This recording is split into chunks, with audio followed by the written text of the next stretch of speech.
Hello.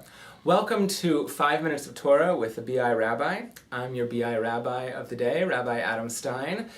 You know, we just finished the holiday of Tisha B'Av on Tuesday night. And first of all, it was wonderful to see so many of you at the program we did Monday night. But one of the interesting laws of Tisha B'Av that I was thinking about this week, especially on Tisha B'Av, was that we're not allowed to study traditional Jewish texts. So I thought, well, I want to prepare for a drash for this weekend. We can't do that. The reason why we can't study Jewish texts, or most Jewish texts, on Tisha B'Av is it's such an incredibly sad holiday, and studying Jewish texts was the height of joy for the ancient rabbis of our tradition, and of course it's the height of joy for modern rabbis as well. But the point is, if they believe that studying Jewish texts was such a joy for any Jew, not just them, that it stood to reason that we should not study them when in such an intense period of mourning, such as on Tisha B'Av. But what we are allowed to study on Tisha B'Av are books that correspond to the mood of Tisha B'Av, which is, of course, sad. So some of the texts we're allowed to study on Tisha B'Av, the books of Lamentations and Job, they're both really sad, and Lamentations, Echa, is the one we chant on Tisha B'Av. In Jeremiah, all sections that are critical of our behavior as Jews, or about the destruction, so that's most of the book. Part of the Talmud, Moed Katan, that tractate, part of it, the third chapter, a section of the Talmud tractate Gittin, a small section which is about the destruction, reasons for the destruction of the temple, and parts of other sections of the Talmud like Sanhedrin and part of the Jerusalem Talmud. Rambam, Maimonides, has a whole book in his law code, the Mishnah Torah, called Laws of the Mourner. So we can study that about mourning. We can study Joseph Caro's law code, Shulchan Aruch, Laws of Mourning, Laws of Tisha B'Av, Midrash about Book of Echa, Lamentations. So there are all these things that we can study, but that was pretty much the whole list right there. All the rest of Torah, Talmud, Tanakh, the Bible, it's just too much of a pleasure seen by our tradition to study those things, and we have to put them aside for the 25 hours of Tisha B'Av. So I want to just share one of those texts with you, a bit of one of those texts that we are allowed to study on Tisha B'Av. It's from Talmud Tractate Gittin, and it's known as the story of Kamsa and Bar Kamsa.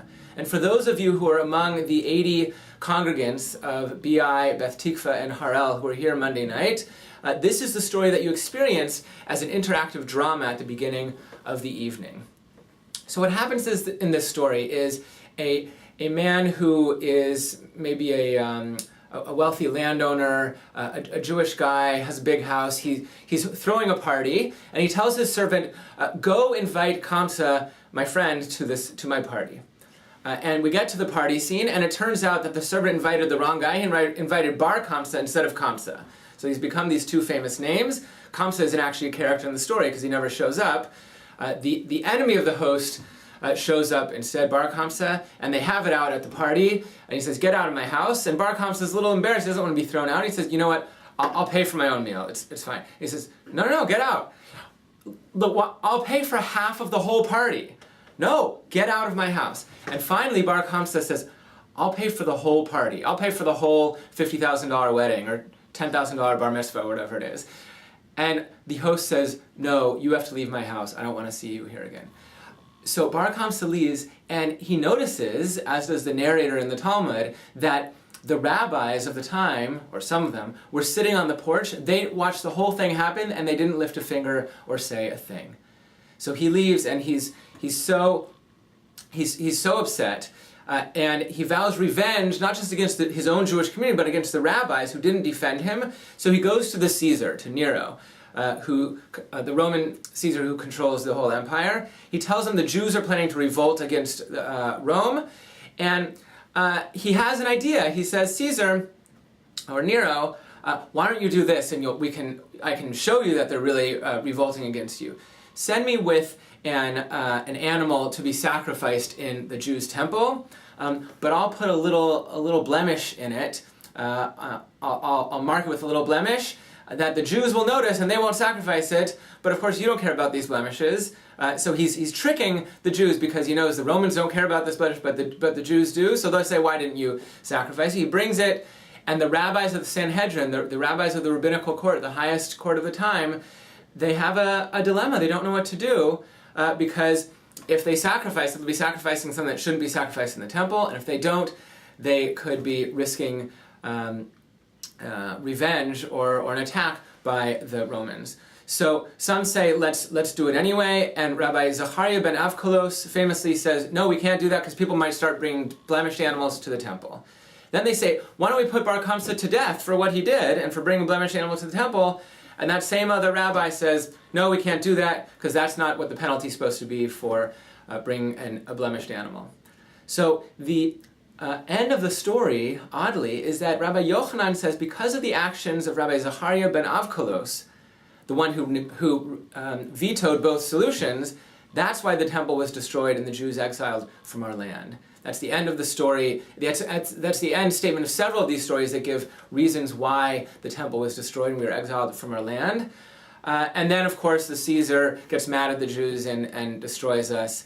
And even Josephus mentions a story about how we didn't sacrifice an animal from Rome, and that's why we're destroyed. But the real meaning of this story, I think, is not that this certain rabbi couldn't decide how we should solve this problem of the blemished animal. But the real meaning is that we Jews had this internal discord, and that's why this story and so many other stories in those pages of the Talmud are brought. We had baseless hatred, not between us and other people, like other countries in the Middle East or the Roman Empire or Europe, but baseless hatred among ourselves. And that is what I hope in coming weeks and months and years we can lessen both here in Israel and other places, that we can all start to get along just a little bit better. That I think is one of the themes that we have whenever we come together at our shul and in the community for Tisha B'Av or for happy occasions such as Shabbat. We have our last Shabbat with a difference coming up in the middle of August on the 18th.